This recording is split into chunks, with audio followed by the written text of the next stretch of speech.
Mr. Olson, I remember when you used to come brief Congress as the director of the NCTC, and I always found you to be a sober, reasonable national security professional. Like I say, when Joe Biden nominated you to this position, I thought that was one of his better choices.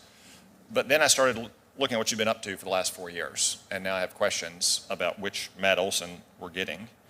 In 2017, you wrote an op-ed entitled, "The Electoral College is a National Security Threat." I want to repeat that. The Electoral College is a national security threat. Do you still believe that the Electoral College is a national security threat? Well, Senator, let me begin by thanking you for your initial comments about my time as the National Counterterrorism Center Director. And I spent my better part of my career as a government public servant protecting the country. I left the government in 2014 and entered as the private sector. I wanted to remain engaged on the issues that I thought were important. And as a private citizen, of course, I expressed some views, including that article you're referring to, in a way that I wouldn't and haven't expressed as a public or government servant. That view, yes, there are aspects in context, if I may explain, there are aspects of the way in which the Electoral College allowed or could allow nefarious cyber actors to pinpoint their efforts to influence an election. There are ways in which the Electoral College makes us more vulnerable to nefarious, particularly nation-state cyber actors to influence elections. And that was what I was seeking to highlight. I'm sorry. No, of course. Our time is very limited here. So you still think the Electoral College is a national security threat? I stand by the content of the article that I wrote. Yes.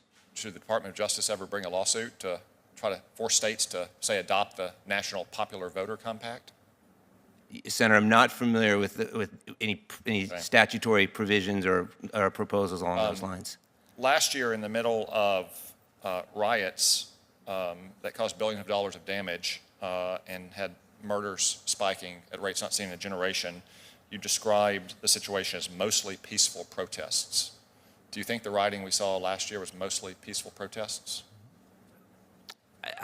I think that I'm not sure exactly the comment you're referring to, but I. You signed a public letter last June saying that. Yeah, I will say this, Senator. If I'm confirmed and have the opportunity to lead the National Security Division, the threat that we face from the types of violence that we've seen in the past several years, particularly any type of domestic terrorism, I would be responsible for enforcing our laws and enforcing those laws regardless of ideology and enforcing them fairly and impartially. And that would be my pledge. You once wrote that ISIS supports Donald Trump. Do you think that ISIS supported Donald Trump? I appreciate, again, Senator, the article you're referring to. Again, as a private citizen, I tried to stay engaged on the national security issues that I had worked on. And I will answer your question directly. The article I wrote was based on statements that I had seen that I was very concerned about from a propaganda standpoint. In 2016, when I wrote that article, ISIS had risen and was using its propaganda machine to influence people in the United States, and they were using the language, the words of then candidate Donald Trump to advance their propaganda machine. And so I was referring to their exact words in making that statement. And I stand by the article. I was concerned about the ways in which ISIS was using those comments to recruit and mobilize people in the United States. If it's true that ISIS supported Donald Trump, do you think Abu Bakr al-Baghdadi thinks he made a bad bet? I'm very supportive of the nature in which we prosecuted and the way the Trump administration took the fight to ISIS over the past several years. Okay. So, Mr. Olson, I'll just say again, I had a lot of respect for the Matt Olson we saw as the NCTC director, but I feel like something has changed here.